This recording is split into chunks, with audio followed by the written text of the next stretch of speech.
Hola, ¿cómo están? Soy Elise Cervellán Y yo soy José Utreras, también conocido como Planeta Errante. y les damos la bienvenida a Jugo de Ciencia, un podcast de dos astrónomos que hablan de cualquier cosa de ciencia. Elis, quería partir preguntándote, A ver qué.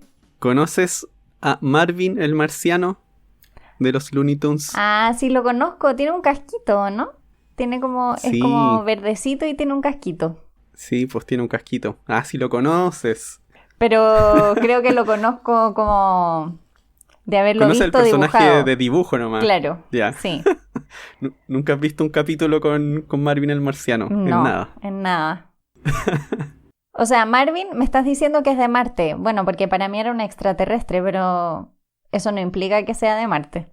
Sí, es de Marte y yo creo que está un poco relacionado con parte de lo que vamos a hablar hoy, que va a ser de Marte, pero es porque por cierto momento de la historia, bueno, también ahora, pero un momento previo en la historia en el cual Marte y la vida en Marte era un tema muy polémico, pero también que estaba inserto en la cultura popular, el tema de Marte, de vida en Marte, de marcianos y cosas así. Bueno, en el episodio pasado igual nos contaste un poquito sobre los supuestos marcianos en el episodio Sí. de Chascarros. Sí, es verdad. Y ahora, leyendo para este episodio, que va a ser de Marte, siento que fue un poquito injusto con Percival Lowell, que creían los marcianos. Ah, pobre Percival. Solo creía lo mismo que creía mucha gente. Claro, sí. Creía lo mismo que creía casi todo el mundo. Bueno, y efectivamente, como dice José, vamos a hablar de Marte, ese planeta que es tan conocido por todos, que se puede ver a simple vista y que ahora tenemos todas estas grandes misiones que van para allá, porque incluso algunos dicen que quizás va a ser nuestro futuro hogar, así que hay mucho que contar de Marte. El futuro hogar. No sé de quién, porque no es... no va a ser. No de nosotros, no de nosotros. Yo por lo menos no puedo pagar el pasaje a Marte. No sé si tú. Pero es que si lo pudiese pagar, tampoco creo que me fuese a querer ir a Marte. ¡A Marte! No, yo tampoco. Ahí vamos a decir por qué ir a Marte no es tan... ¿A qué? A ver Netflix.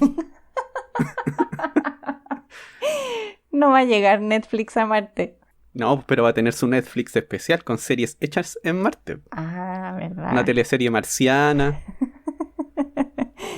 Bueno, pero vamos a tener que partir la historia por el principio, como siempre hacemos en este podcast, y no saltarnos las etapas hasta los futuros de Elon Musk, sino quedarnos primero con el pasado. Ya.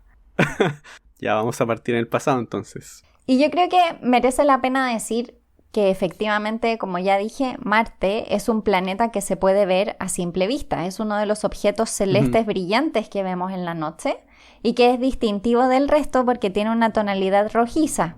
Sí.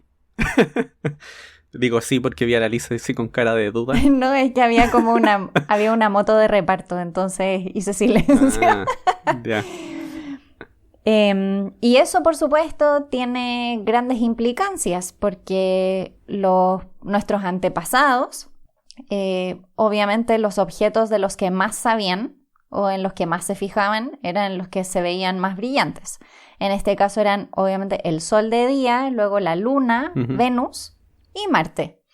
Así que estaba dentro como del top 5 de objetos astronómicos que podías ver en el cielo a simple vista. Y por eso fue observado desde la antigüedad. Y hay registros súper antiguos de las primeras observaciones de Marte, que por supuesto se veía antes, pero de los registros que nosotros tenemos a nuestro alcance, digamos. Los primeros registros que tenemos de observaciones de Marte son, por supuesto, del Antiguo Egipto, ¿cómo no? O sea, esto tenía que suceder. Y ya sabían que se trataba de un objeto que se movía en el cielo nocturno y más o menos como 2000 años antes de Cristo ya estaban familiarizados con una característica muy especial del movimiento de Marte en el cielo, que es el famosísimo movimiento retrógrado. El movimiento retrógrado, el clásico. Y yo voy a dejar a José que hable de su clásico. José tiene explicaciones en su Instagram de Planeta Errante del movimiento retrógrado. No me acuerdo. No me acuerdo si alguna vez hice esto realmente. Pero lo que uno podría decir es que tenemos que pensar que en todas estas civilizaciones antiguas, en este caso en Egipto, eran de esas civilizaciones que ponían la Tierra en el centro del universo. Uh-huh. Y cuando uno se pone en el centro del universo, en lugar de poner el Sol, pasan algunas cosas raras. Porque como la Tierra se mueve alrededor del Sol, va a haber ocasiones en que va a pasar... Uno se puede imaginar como una pista de carreras y que de repente pasa a Marte. Uh-huh. Y eso desde la perspectiva de la Tierra hace parecer que Marte se devuelve en el cielo. Y después cuando uno ya está un poco más lejos de Marte, ya no está pasando por el lado, ahí uno lo ve avanzar de nuevo. Uh-huh. Entonces se crea esta como ilusión de que Marte retrocede, pero en ningún momento retrocedió. Eso es lo que desde nuestra perspectiva, suponiendo que estamos en el centro, uno diría, se devolvió. Y se devolvió a, no sé, se devolvió a tal estrella. Iba avanzando y después se volvió y visitó tal estrella. Entonces después uno podría darle como una historia a eso. Así como, no sé, usando las constelaciones. Es como, pasó por esta constelación y dijo, no me quiero devolver a la que estaba antes. Y ahí uno puede crear un cuento con eso. Que es una de las cosas que varias de estas civilizaciones hacían. Crear cuentos con los movimientos que veían de los planetas, sobre las estrellas que estaban fijas. Pero es toda una ilusión óptica, al final. Pero ahí tengo que defender a nuestros pueblos antiguos y decir ¿sí? que efectivamente era lo que veían. Sí, pues. O sea, no era que tuviesen... Era imposible que pudieran decir otra cosa, realmente. Claro. Sí. También dentro de estos pueblos antiguos, creo que esto fue un poquito antes, en Babilonia, ellos asociaban al planeta Marte con un dios que se llamaba Nergal. Uh-huh. Y al parecer, en un principio no era un dios muy conocido, hasta que un rey en Mesopotamia, como que usó a ese dios de su estandarte y proclamaba sus victorias en nombre de él, y también se proclamaba a sí mismo como un dios. Entonces después pasó a ser como el dios de la guerra, y después siguió con eso, siguió como con el tema de la guerra, de las plagas. También terminó siendo el dios del inframundo en alguna de estas culturas. Y algo que me llamó la atención es que en Babilonia se dieron cuenta de que Marte tenía un periodo especial de 79 años. Uh-huh. Que hay que estar harto tiempo observando Marte para darse cuenta de eso. Pero ellos eran expertos en mantener registros por muy larga data de eventos astronómicos. Y por eso se daban cuenta de esos periodos tan largos, y de ahí viene también toda esta teoría que ellos tenían sobre los movimientos del Sol y la predicción de los eclipses. Al final era lo mismo, anotar y anotar en permanencia, claro, que era lo que pasaba, hasta descubrir algún periodo.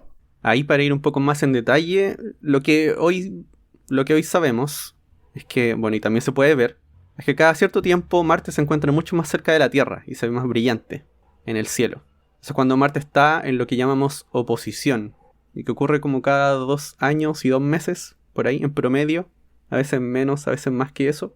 Pero cuando se encuentran cerquita, no es siempre en el mismo punto de la órbita, va cambiando, se va moviendo. Y uno eso lo puede notar viendo las estrellas que se ven detrás cuando Marte está en oposición. Las estrellas que se ven de fondo van cambiando. Y lo que se dieron cuenta en Babilonia era que cada 79 años, cuando Marte se encontraba más brillante, porque no sabían que estaba más cerca, se veían las mismas estrellas al fondo, y ahí se completaba un ciclo de Marte. En realidad se fijaban harto en el detalle, porque no es para nada simple. Sí, no. Además hay que saber dónde están las estrellas y tener como un mapa. Sí. Y de hecho, hablando de mapas, los movimientos de Marte aparecen en varias tumbas egipcias, y el mapa estelar más antiguo conocido se cree que se realizó en 1534 a.C., y justamente se basa en la posición de los planetas, entre ellos Marte. Así que ahí tenían esos planos que dice José que hacen falta para hacer esas predicciones. Vaya, no tenía idea que tenían un mapa ya. Es que gente muy inteligente. Construyeron las pirámides. No fueron los alienígenas. Sí. ¿No? No fueron los alienígenas. Pues si alguien tiene la duda, no. También otras cosas interesantes que observaban, por supuesto, son los mismos eventos que podemos ver nosotros hoy en día, las ocultaciones. Y de esto sabemos que también era la cultura china, en la dinastía Qin y en la dinastía Zhou, que es mucho más antigua, como 1000 a.C. hasta 220 a.C. Entonces estos astrónomos pudieron observar estas ocultaciones de Marte por Venus, que ya es todo un evento en sí mismo, en los años 368, 375 y cerca del 400. Así que tuvieron ahí algunos eventos bien especiales. Sí, tuvieron mucha suerte, porque es muy difícil que pase eso, muy difícil. Por si no lo hemos mencionado alguna vez, una ocultación es cuando un objeto tapa a otro. Entonces, en este caso es... Venus pasando frente a Marte. Que no es Claro, no puede ser, trivial. no puede ser al revés. No es trivial, no. Están lejos los planetas. Sí. Y son chiquititos. Sí, y dentro de las ocultaciones hubo una que fue vista por Aristóteles entre Marte y la Luna. Marte pasando detrás de la Luna. Y esto me llama la atención porque esto lo usan o se menciona para decir que aquí finalmente, o por lo menos en Grecia, se daban cuenta de que los planetas estaban más lejos que la Luna. Que era algo tampoco que era obvio, porque son puntos en el cielo. Claro. En realidad, cuando uno piensa en observar el cielo desde la Tierra a simple vista, tienes muchos problemas de profundidad. No tienes ninguna información. Entonces tiene que ser a través de este tipo de ocultaciones cuando puedes realmente ver qué cosas están en primer plano y qué cosas están en segundo plano. Así que eran súper importantes. Sí. Así que poder acceder a esas observaciones que no ocurren siempre da mucha información del universo. O cambia la forma en que uno ve el universo. Sí. Así que hay una combinación entre estar siempre observando y el factor suerte, justo observar esa cosa que va a poner tu visión del universo patas para arriba. Tienes que comenzar a imaginártelo de forma diferente. Por supuesto. Sí. Ahí hay un factor, efectivamente, como dice José, de suerte, de estar mirando en la dirección justo correcta para darte cuenta que algo muy especial está pasando, y la única forma de que eso pase en aquellos tiempos era mapearlo todo para detectar rápidamente si había algún cambio en algo, anotar todo lo que estabas acostumbrado a ver. Y se van a dar cuenta en esta historia que todos los nombres famosos que se puedan imaginar van a haber observado a Marte, porque obviamente todos tenían interés por Marte. Es como esperable. Así que vamos a tener aquí como la lista de nombres habituales y otros. Sí. Uno, bueno, no sé qué tan conocido sea, pero también unos siglos después de Cristo fue Hiparco, un griego, que propuso un modelo para explicar el movimiento de Marte retrógrado, que fue con algo llamado epiciclo, que luego después se retoma, en el cual Marte va dando vueltas alrededor de un círculo que a su vez va dando vueltas alrededor de la Tierra. O sea, ese círculo, el centro de ese círculo es el que orbita la Tierra. Y Marte va dando vueltas alrededor de ese círculo, que se llama epiciclo. Que había un sistema planetario completo basado en ese tipo de sistema, que eran círculos girando en torno a círculos, con la Tierra al centro. Sí. Y hay museos donde están estos modelos, porque los construían físicamente para verlos funcionar. Y es muy impresionante ver cómo estas esferas, dentro de esferas, con diferentes ejes girando para intentar reproducir los movimientos de los planetas vistos desde donde estamos nosotros. No desde el centro de todo el sistema, sino desde la Tierra. Desde la Tierra, sí. Y al final la persona que recoge todo esto y lo hace como para todo el sistema solar es Ptolomeo, en Alejandría. Que termina escribiendo un libro que se transforma en el libro de astronomía, el Almagesto, ¿se llama? Almagesto, que se transforma en el libro de astronomía clásico por siglos, donde ese era el modelo. Y varias de estas cosas se basaron primero en el movimiento de Marte, en este movimiento retrógrado. Como había dicho Alice antes, los chinos tuvieron suerte viendo ocultaciones de Venus y Marte, y la última vez que pasó fue en 1590, para que vean lo raro que es. Pasó en 1590 y lo vio un astrónomo llamado Michael Maestlin en Heidelberg. Y algo interesante de él es que fue profesor de Johannes Kepler, que además va a tener una importancia en esta historia con Marte, junto con otro astrónomo que se llama Tycho Brahe. Sí, ahí estaba Tycho Brahe, que también fue, no sé si, Famoso. sí, pero no, iba a decir profesor de Kepler, pero profesor no es la palabra, jefe, no sé. Jefe, sí, Sí, el fue jefe. su jefe. Kepler era el asistente. El asistente que después se quedó con los datos. Ya, pero no nos vamos aquí a poner con el Con el chisme. chisme. Kepler empezó a trabajar con Brahe en 1600 y por supuesto tenían interés en entender los movimientos de Marte, así que observaban Marte y durante mucho tiempo estuvieron tratando de entender esto y Kepler es muy famoso por una serie de leyes que se llaman las leyes de Kepler. Y las leyes de Kepler lo que hacen es explicar los movimientos de los planetas del sistema solar. Y esto se basa mucho en Marte, en las observaciones de Marte. Y de ahí salieron primero las dos primeras leyes, que es que los planetas se mueven en órbitas elípticas alrededor del Sol. Y la segunda ley, que es que barren áreas iguales en tiempos iguales. Es decir, cuando están más cerquita del Sol se mueven más rápido y cuando están más lejos del Sol se mueven más lento. Y yo siempre me he preguntado, ¿cuál tiene que ser como el nivel de genialidad de una persona para estar observando a Marte en el cielo con las estrellas de fondo y ser capaz de concluir las leyes? Uy, complicado. Complicado. Pero también hay que pensar acá que ellos eran como creyentes en teorías diferentes. Porque, por ejemplo, Brahe siempre creyó que la Tierra estaba en el centro. Y cuando comenzó a observar Marte y los cambios de brillo, porque como se acerca y se aleja, va a cambiar de brillo. Y la teoría con la Tierra en el centro, Marte no cambia mucho de brillo. Debería ser cambiar un poquito. Sí. Pero cuando lo comenzó a observar, con el nivel de detalle que lo hacía Brahe, se dio cuenta que el brillo de Marte variaba mucho para que la teoría de la Tierra en el centro tuviese sentido. Pero en vez de sacar a la Tierra del centro, lo que hizo fue que todos los planetas giraran alrededor del Sol y que el Sol girara alrededor de la Tierra. Y ahí dijo, ya, aquí está listo. En cambio, Kepler creía en la idea de Copérnico, de que era el Sol el que estaba al centro. Y fue a partir de eso que primero se dio cuenta que la Tierra no siempre se movía a la misma velocidad, y de ahí trató de aplicar eso mismo para Marte, y ahí se dio cuenta de esto de las órbitas elípticas, pero sí, difícil, porque tienes que tener imaginación también, que se te ocurra poner una elipse y que el Sol tenga que estar en un foco.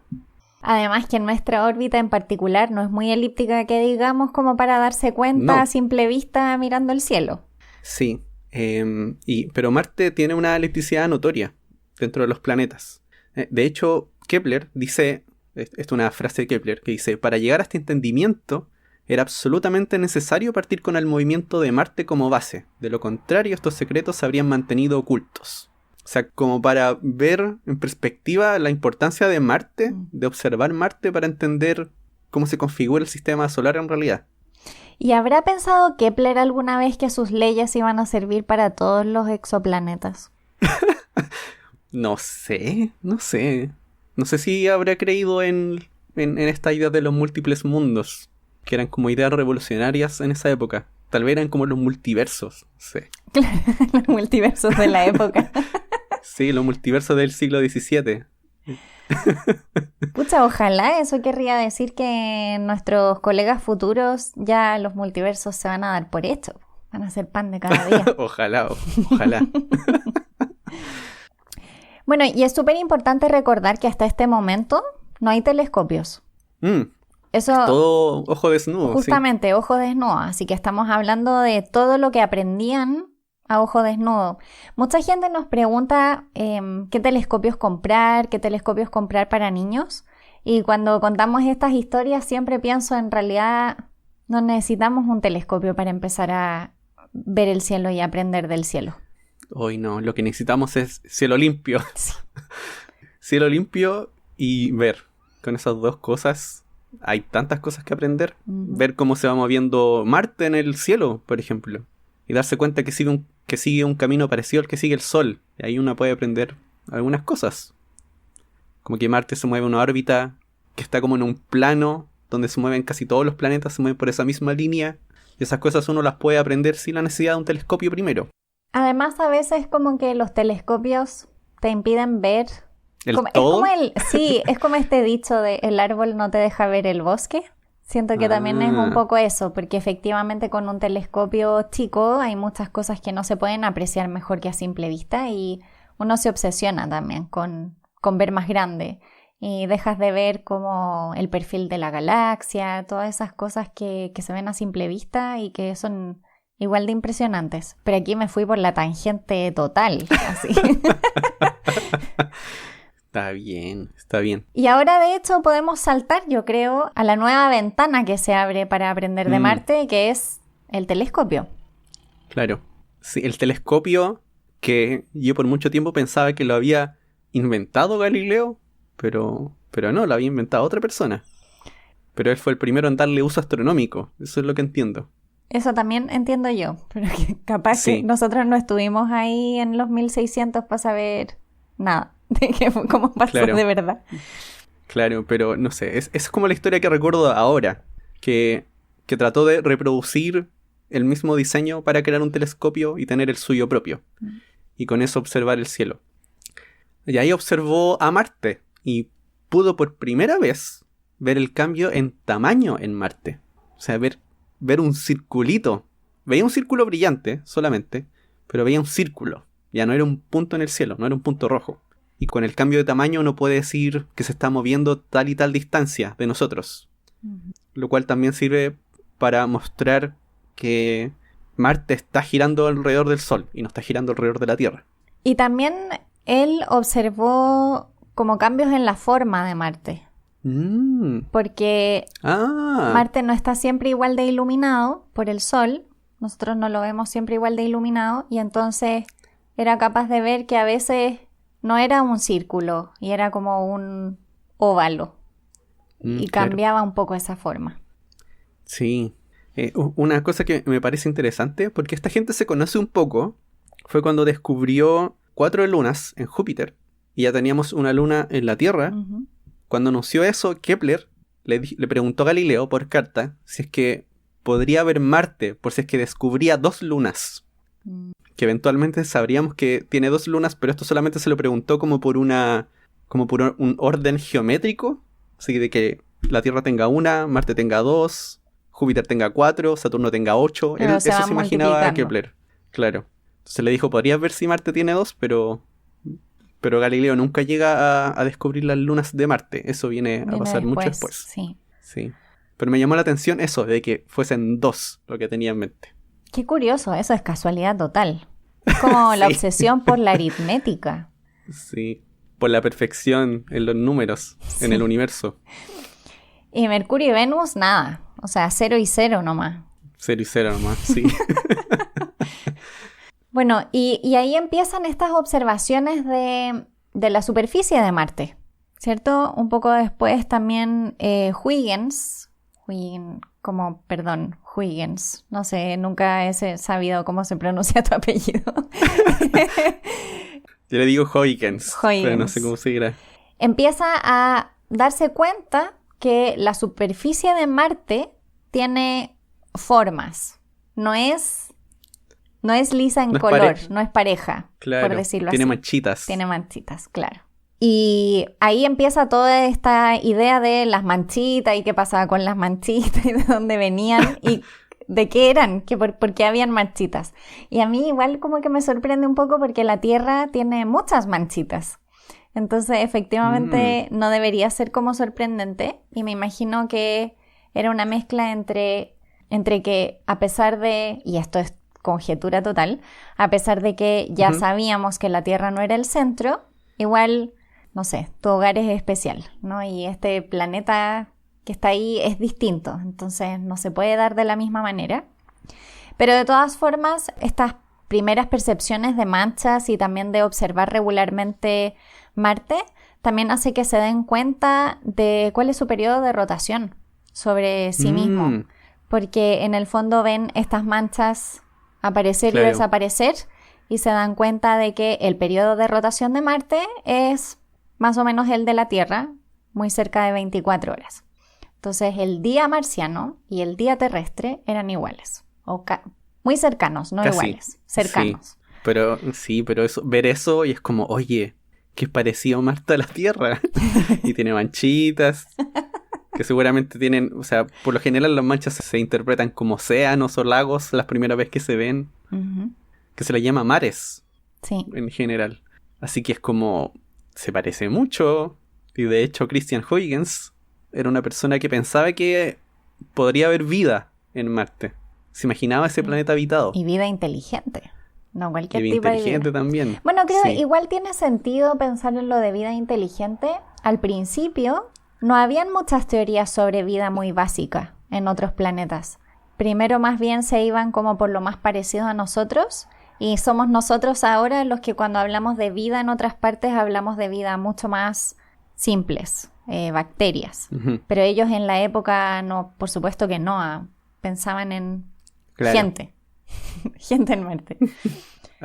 Claro, o animales. Ujú. Y para que se hagan una idea, porque no hemos dicho mucho las fechas, esto es en aproximadamente 1659. En esa época estamos. Sí. Que igual es impresionante, ¿eh? Sí, y también otra cosa que pasó por esta fecha con Huygens, que fue, yo diría, suerte, porque esta es como, ¿cómo no podría decir? La física o la ciencia de lo que me tinca, la ciencia de la guata, podríamos decirlo, la ciencia de la guata, que aquí Huygens dijo, a ver, la Tierra está entre Venus y Marte, ¿ya? Está entre medio, así que, supongo que el tamaño de la Tierra va a ser como un promedio entre el tamaño de Marte y Venus. Un promedio, ¿ya? Tiene que ser el promedio de esas dos. Con eso, puedes decir, ya, entonces Marte es de este tamaño. Y con eso también puedes decir, entonces está a esta distancia, porque así de chico se ve. Y con eso calcular el tamaño del sistema solar. Malamente. Pero la cosa es que igual el número que le dio del tamaño del sistema solar y del tamaño de la Tierra al Sol tenía una precisión cercana al 10%. O sea, supongan que el tamaño de la Tierra al Sol son como 150 millones de kilómetros. Le dio como 160 millones de kilómetros. ¡Wow! Haciendo esa suposición así como, no, me tinca que la Tierra, el tamaño promedio está entre Marte y Venus. Pero es como, ¿y cómo logró 10% si eso es lo primero que está mal? O sea, yo hubiese pensado que se equivocó más. Sí, que también hay que pensar que en estas cosas siempre hay muchos errores que a veces hacen que a una persona le dé y a otra no. Justo porque también midió otra cosa mal, que pasa mucho en esta época. Hay muchos astrónomos que miden muchas cosas.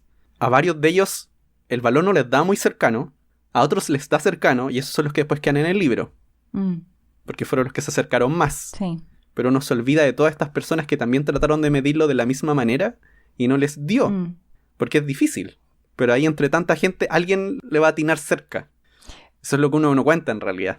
También hay un factor de suerte. Efectivamente la Tierra no es el promedio de Venus y Marte. No. De hecho, Marte... Está cerca, pero no. Marte es como la mitad de la Tierra. Y Venus es como la Tierra. Venus es como la Tierra, claro. Entonces estaba imaginándose la Tierra un poco más chica de lo que era en realidad. Claro. Después aparece otro personaje, astrónomo, que el nombre seguro les va a parecer súper conocido, que se llama Giovanni Cassini, de la sonda Cassini, por si no les suena de nada, que también por supuesto observó Marte y también hizo su cálculo de la rotación. Hay un cálculo como más preciso de la rotación de Marte.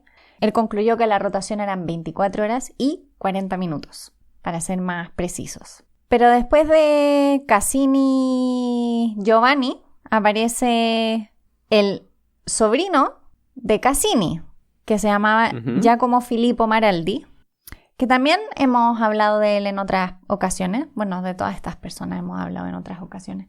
Y se da cuenta de algo nuevo, que hasta el momento, o nuevo, que no ha aparecido hasta ahora en la historia, que son los polos de hielo de Marte. Y efectivamente, a través de observaciones repetidas de Marte en distintas épocas del año, se da cuenta de que hay unos polos de hielo y estos polos de hielo van cambiando con las estaciones del año. O sea, dependiendo en qué parte de la órbita está Marte, los polos de hielo son más grandes o más pequeños. Y entonces... Claro, va cambiando de tamaño. Y efectivamente para él esto era una evidencia de que en Marte existían estaciones. Obviamente pensando en el símil con la Tierra y que dependiendo de las estaciones hace más calor o hace más frío, él pensaba lo mismo. Si los polos crecen es porque hace más frío y luego hace más calor, con lo cual tiene que haber un efecto estacional. Impresionante eso. A mí toda esta historia me parece toda muy impresionante. Cómo se fueron dando cuenta de las cosas. Él fue el primero que se dio cuenta de ese cambio, porque Huygens también había visto en las manchas unas manchas blancas, brillantes, pero nunca llegó a decir nada de qué eran. Solamente que había unas manchas en el polo sur, que era lo que se veía en ese momento, en el polo sur de Marte. Pero yo me voy a retroceder. Ah, perdón, me salté algo. Voy a devolver al tío de nuevo de Filippo Maraldi. Sí, o sea, tío Giovanni. de Giacomo, a Giovanni Cassini, porque en el 72 fue parte de... Bueno, no fue parte de una expedición, pero una expedición a la Guyana Francesa, a Cayenne. Sí. Donde allá fue un astrónomo llamado Jean Richer, mientras Cassini se quedó en París. Y ambos, en 1672, observaron la posición de Marte en el cielo. La idea de esto es hacer una especie de triangulación, que uno llama un paralaje. En este caso, un paralaje con la Tierra, que recibe el nombre de paralaje diurno. Por lo menos así lo he visto escrito, como paralaje diurno. Donde tienes dos posiciones en la Tierra, ves dónde está Marte, en este caso justo en el momento en que está más cerca de la Tierra, y tratas de crear un triángulo y medir el ángulo desde cada posición, porque cada lugar en la Tierra lo va a ver en un lugar diferente en el cielo. Y así tú puedes calcular la distancia a la que está, que era lo que quería hacer Huygens antes para medir el tamaño del sistema solar. Con la diferencia que aquí no tienes que suponer de qué tamaño es Marte. No tienes que hacer esa suposición rara.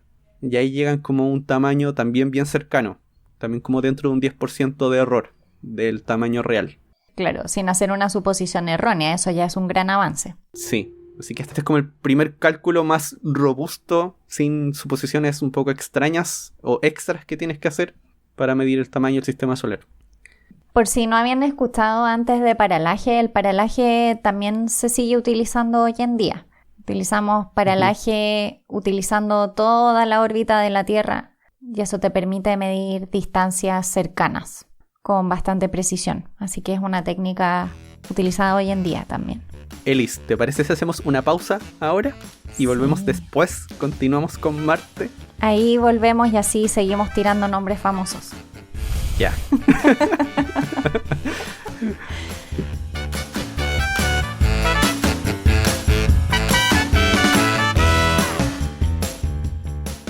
¿Sabías que en el libro Los viajes de Gulliver, escrito por Jonathan Swift en 1726, se menciona que Marte tiene 2 lunas? Hoy sabemos que es así, pero no se confirmaría hasta 150 años después de publicada esta novela.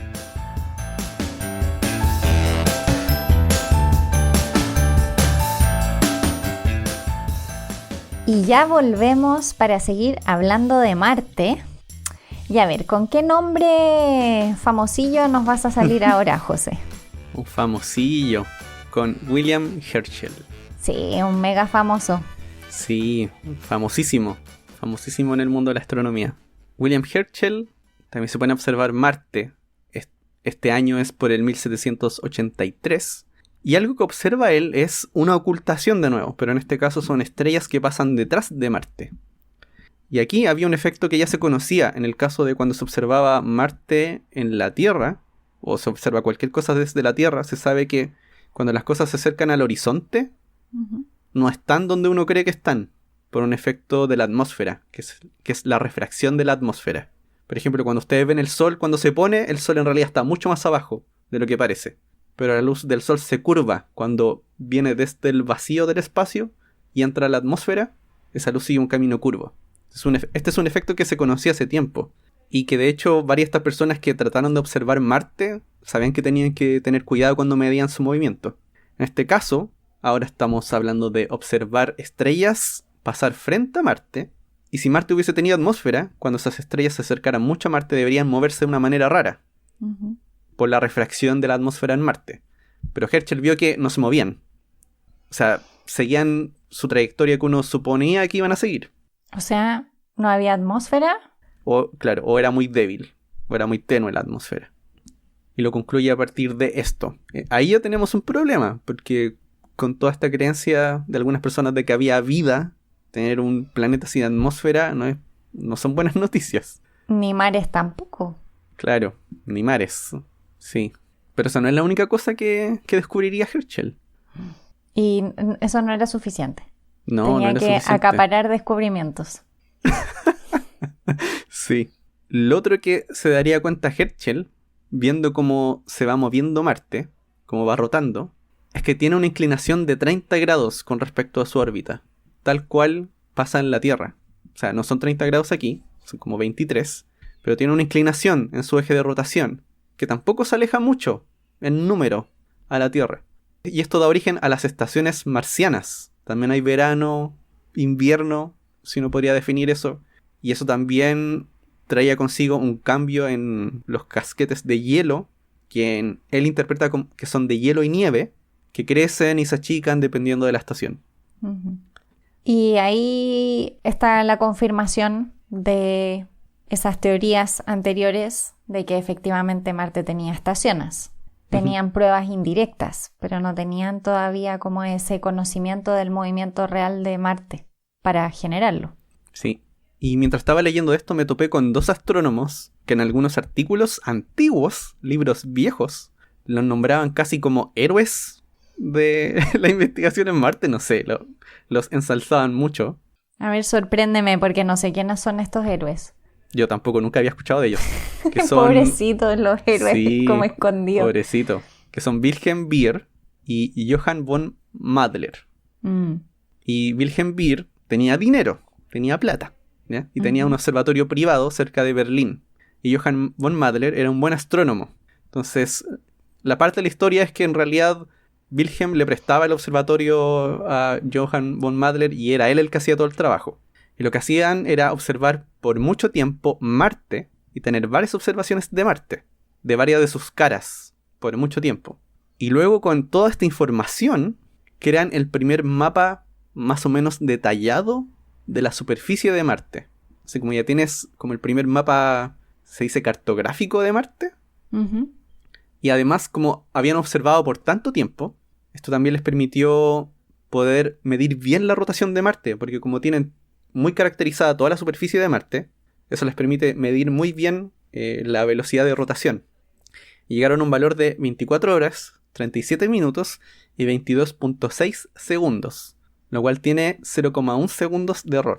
1840. Wow. Sí.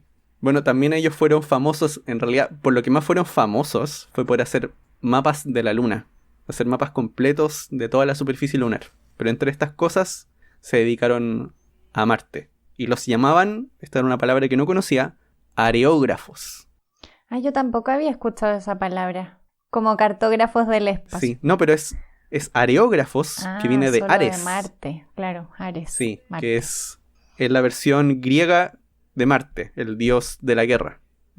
Y les habían puesto este nombre. No sé, es como... Este fue el momento de trivia de Marte. En realidad todo es trivia. Podemos crear después de esto un juego de preguntas. Sí, claro. Bueno, había otra persona que le gustaba hacer dibujos de Marte, que se llamaba Johann Hieronymus Schroter. Y él también observaba las manchas y la diferencia de color que había entre estos mares y el resto del color de Marte. Y encontraba que habían grandes manchones oscuros que generaban mucho contraste como con este color rojizo que tenía el resto de Marte. Y una de las grandes preguntas era ¿por qué tienen un color diferente? Y dentro de todas estas opciones que salían para explicar estas manchas, los colores de estas manchas, generalmente la mayor parte de los astrónomos creían que eran mares como ya mencionamos anteriormente, pero empezaron a aparecer ideas diferentes. Y algunas de las ideas que aparecieron era que quizás estas manchas eran regiones cubiertas por plantas. Cierto, sí. Eso era lo que generaba que fueran de un color diferente. Eran arbolitos. Y aquí ya llegamos a otro momento que me parece... Ya. No, dale. No sé si estás pensando en lo mismo que yo, José, pero ahora lo vamos a descubrir. Yo pienso que sí, pero no sé. Dale. Uno de los ingredientes que nos faltaba en Marte hasta ahora era si Marte estaba solo o vivía acompañado en su órbita. Ah. La cara de No estaba pensando en eso. Estaba pensando en lo otro. Estaba totalmente desconectado. Y bueno, ya habían hartos astrónomos que habían mencionado efectivamente que la posibilidad de que Marte tuviese lunas. Uh-huh. Y es en 1877 cuando Asaph Hall finalmente descubre que hay 2 lunas en Marte, o Marte tiene 2 lunas, que se les entregaron los nombres de Deimos y Phobos. Fueron nombradas como Deimos y Phobos. Pero tengo que decir que no es que como que este señor un día las vio y ya está. No, las estuvo buscando. Estuvo buscando las lunas hasta que finalmente las encontró. ¿En serio? Sí. Estuvo ahí, constante, viendo Marte. Estaba convencido de que tenían que estar y las encontró. Y supongo que se debe haber parecido como a los primeros buscadores de planetas fuera de nuestro sistema solar. Estaban convencidos de que estaban ahí hasta que lograron encontrarlos. Mira tú, No lo había pensado. Y ahora José nos va a decir de qué pensaba que iba a hablar yo, porque claramente no era de esto. No, sí era otra cosa en realidad, pero antes de pasar a otra cosa quería solo agregar que estas lunas no son como las que uno se imagina. Parecen más como unos asteroides. Claro, no son bonitas, redonditas como en la luna. No. Son chiquititas, son deformes y... No las discrimines, José. Bueno, no las discrimino. En el caso de Phobos pasa muy, muy cerca de Marte. Se demora 7 horas en darle una vuelta. 7 horas y 40 minutos. Y eso hace que, como gira tan rápido, uno ve que la Luna se mueve para el otro lado de lo que debería moverse según la rotación de Marte. Uh-huh. Como que se mueve mucho más rápido que la rotación de Marte. Entonces una Luna se mueve para un lado y la otra se mueve para el otro. Es una ilusión óptica nomás. Claro. Qué curioso. Y en algún momento Phobos, como está muy cerca de Marte, por un efecto de fuerzas de marea que le hace Marte, se verá acercando más y más, como que Marte lo va a ir atrayendo cada vez más fuerte, y eventualmente esa luna se va a romper, o va a chocar con Marte. Alguna de las dos va a pasar. Que puede ser como en 50 millones de años más, o 20 millones de años más, no se sabe bien. Pero esa luna va a morir, O sea, después de llevar nuestra civilización a Marte, tenemos que ir a otro lugar. No nos podemos sí, ¿verdad? No lo había pensado. Hay que protegerse de Phobos. ¿Verdad? Wow. No se preocupen, hay tiempo. Sí, son millones de años. Ahí por si se lo preguntan, estos son los hijos de Ares, no los hijos de Marte. Eso es como medio raro. Son los hijos en la mitología griega de Ares, que lo acompañaban en las guerras, en su carroza. Ya, el que yo pensaba que iba a hablar Elis era de alguien que mencionamos en el episodio de los chascarros, que era Giovanni Schiaparelli. Ya, pero antes de que menciones eso, quiero hacer una introducción. No, pero solo una introducción. Porque pongámonos en contexto.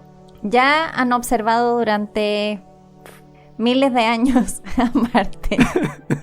Sabemos que es un planeta que tiene estaciones, que tiene un tamaño más pequeño que la Tierra, que tiene 2 lunas, que tiene manchones en su superficie, o sea, tiene algo parecido como una geografía de algún tipo, independientemente de que tuviera plantas o lo que fuera.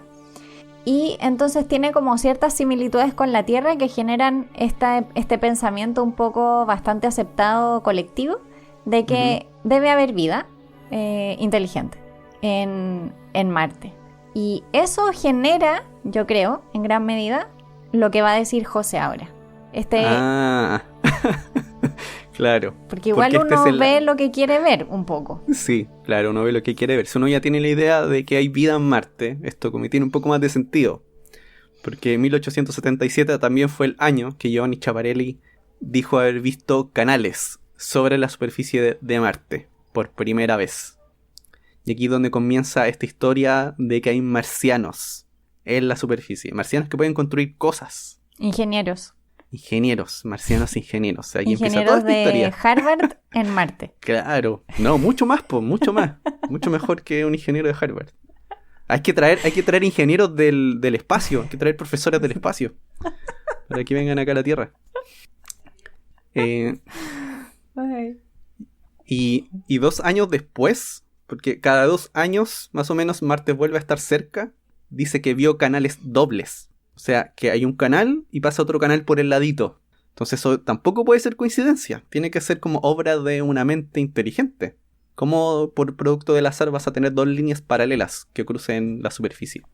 Y aquí empieza toda esta historia de la vida inteligente. Y aquí una historia así como extra.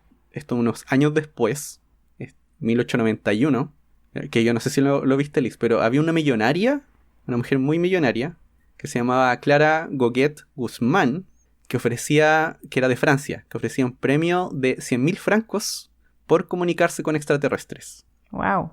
Y este premio era administrado por la Academia Francesa de Ciencias.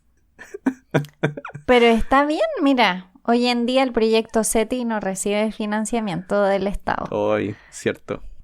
Pero ahí, o sea, claro, aquí yo entiendo bien que en realidad esta idea de que podría haber comunicación con vida inteligente afuera no era tan ciencia ficción. Como que había mucha gente en el mundo de la ciencia que creía que era posible en este momento llegar a descubrir vida inteligente en Marte. Eran unos visionarios. Estaban como adelantados a su tiempo, yo creo. Sí.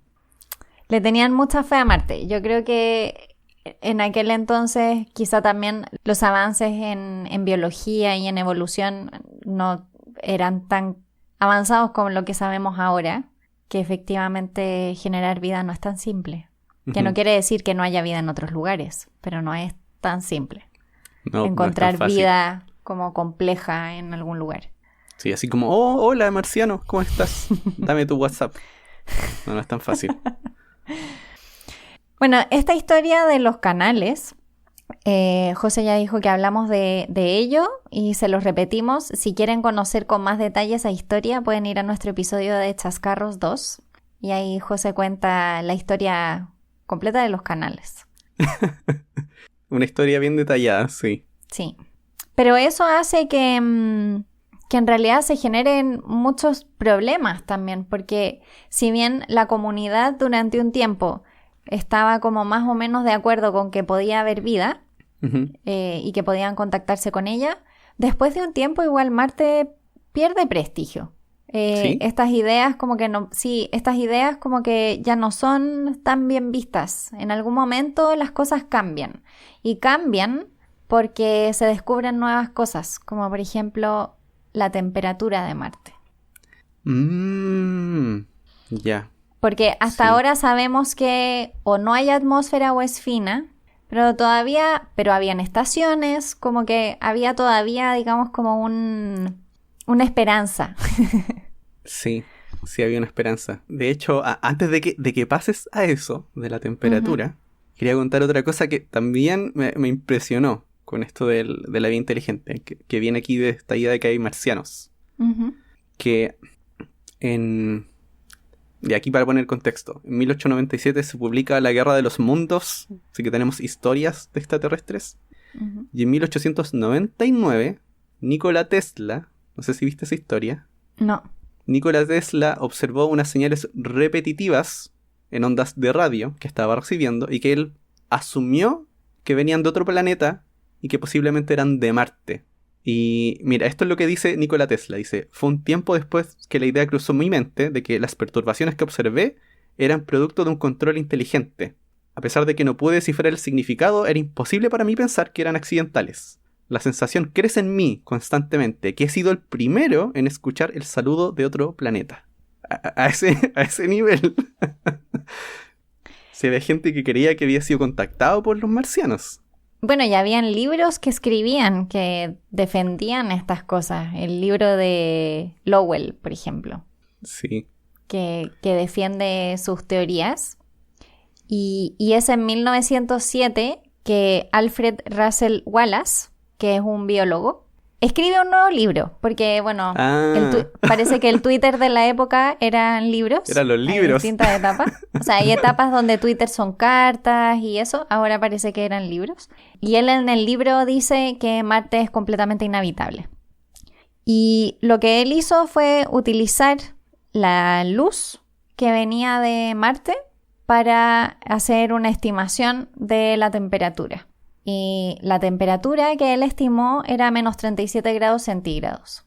Así que decía, no puede haber agua líquida, porque era lo que defendía Lowell, que tenía que haber agua líquida en la superficie. Dice, con esa temperatura no puede haber agua líquida. Y además, los polos de hielo no son de agua. Están hechos de dióxido de carbono. Entonces, no es un planeta habitable.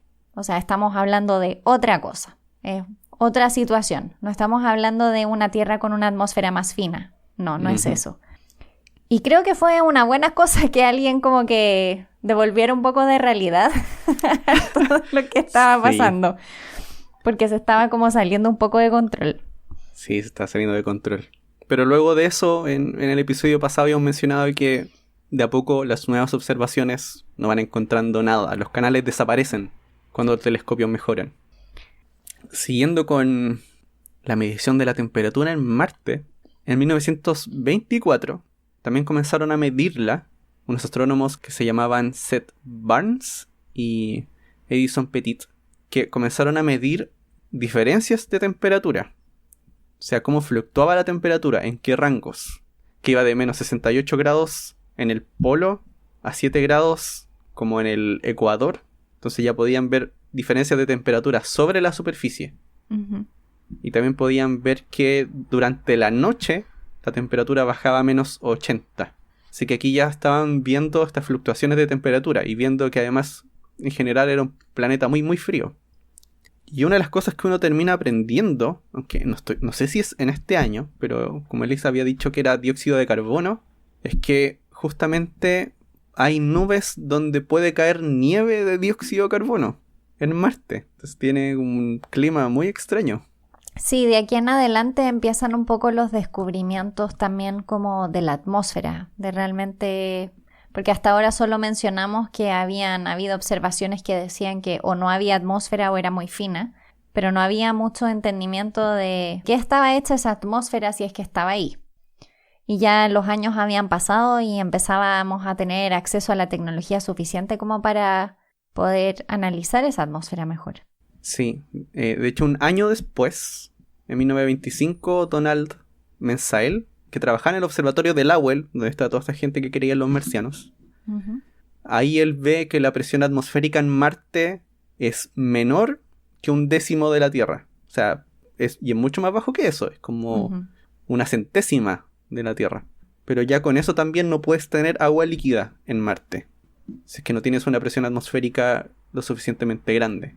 Ya, claro. Aquí ya comienza a morir todo eso, ¿ya? Eso sí, aquí vuelve la idea de que en los casquetes polares hay agua, más o menos. Uh-huh. Después esto se retoma después, así que voy a dejar ahí. Y esto me interesó porque hay un estudiante de posgrado en esta época, en Marte, que era... Oye, el nombre es complicado el nombre de esta persona. Cyprianus Anius van den Bosch. Estudiante holandés. Nombre complicado que tiene esta gente. Y usó el movimiento de las lunas de Marte para medir la masa de Marte, con una precisión de 0,2%. O sea, ese es el error en su estimación de la masa de Marte. Súper chico. Era para meter, sí. Que hay estudiantes aquí metidos en esta historia. No son todas estas personas renombradas o súper famosas. Bueno, pero también hay un cambio también de época, ¿no? Antiguamente eran como los ayudantes, los aprendices, y luego ya llega un momento que son como estudiantes formales. Sí, eso es cierto. Estamos avanzando en el mundo de la academia. Entonces ahora estamos más cerca de la academia moderna. Y quiero mencionar ahora, para que no se nos pase, y como José mencionó la Guerra de los Mundos, que recuerden que fue en el año 1938 que la Guerra de los Mundos apareció en la radio como una obra de ficción que estaba actuada, como se hacía en la época. Uh-huh. Y de ahí es de donde viene esta historia de que lo habían emitido por la radio sin decir que era un programa y que todo el mundo se asustó. Pero parece ser que la historia no era esa, sino que más bien era tan realista, estaba como tan bien lograda la actuación, que la gente que iba entrando tarde al programa no sabía que en realidad se trataba de una obra de ficción y pensaban que de verdad los extraterrestres habían llegado y que estábamos siendo invadidos por los marcianos. ¡Qué miedo! ¡Qué miedo! Sí, a mí igual no me gustaría prender la radio y escuchar eso, porque cualquiera cree que es cierto. Sí, yo también me asusto. Sobre todo con todas estas historias de científicos diciendo que fueron contactados por extraterrestres y de repente, no sé, lees eso tal vez en el diario, ya este científico dice que lo contactaron los marcianos y llegas a tu casa, prendes la radio, nos están invadiendo los marcianos. Yo, sí. No, y sí. Miedo. José, creo que has visto demasiadas películas de marcianos. ¿Qué? Esa es mi opinión al respecto. Mucho Mars Attack.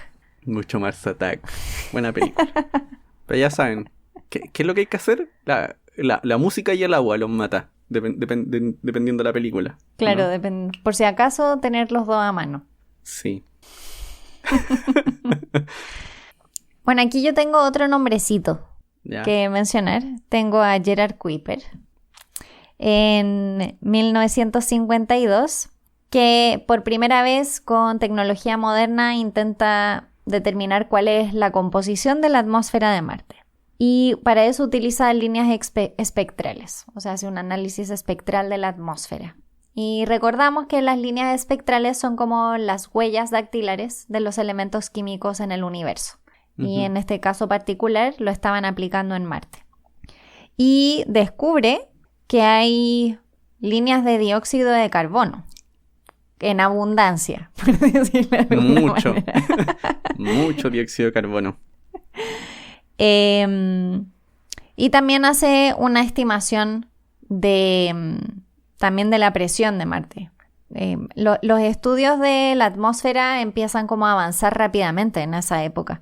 Sí, porque también en esa época es cuando comienzan a mejorar los espectrógrafos. Uh-huh. O sea, unas cosas que leía era que como el grado de precisión, como iban avanzando en esa época, era tan rápido que año a año era renovar y renovar lo que se sabía. Eran varios órdenes de magnitud como iban mejorando los espectrógrafos, que separaban la luz en colores. Sí, y ahí entonces aparecen también estas otras cosas de otras composiciones, como nitrógeno, argón, como otros elementos, otros gases que estaban en la atmósfera de Marte, y eso cada vez hacía que la atmósfera de Marte se pareciese menos a nuestra atmósfera. Sí, ya no se parece. No. Pero lo que sí después llega a volver Kuiper, o Kuiper, hay gente que lo nombra de diferentes maneras, no sé cómo se dice, pero... Yo tampoco. No. Bueno, con todo este avance tecnológico, analiza de nuevo los casquetes polares y se da cuenta de que en realidad son dos cosas. Son agua congelada y son dióxido de carbono. Todos tenían razón. Todos tenían razón, claro. Unos tenían razón al principio, después los otros no. Pero no, todo estaba más o menos en lo correcto. Tiene agua congelada y encima tiene capas de dióxido de carbono que se van cambiando, que se van fundiendo y caen encima. Pero tiene las dos. Así que tiene agua. Tiene harta agua congelada, Marte. Entonces, para terminar yo creo que con esto podemos terminar con este último dato rosa de cómo van cambiando las cosas. ¿Vieron? Sí. Que el José y sus datos rosa. A ver. Dato rojo sería en realidad. Con este último dato rojo. Porque aquí ya se combina otra parte de la historia, que es la guerra y la Guerra Fría. Y ahí todo cambia. Sí, estamos en los 50.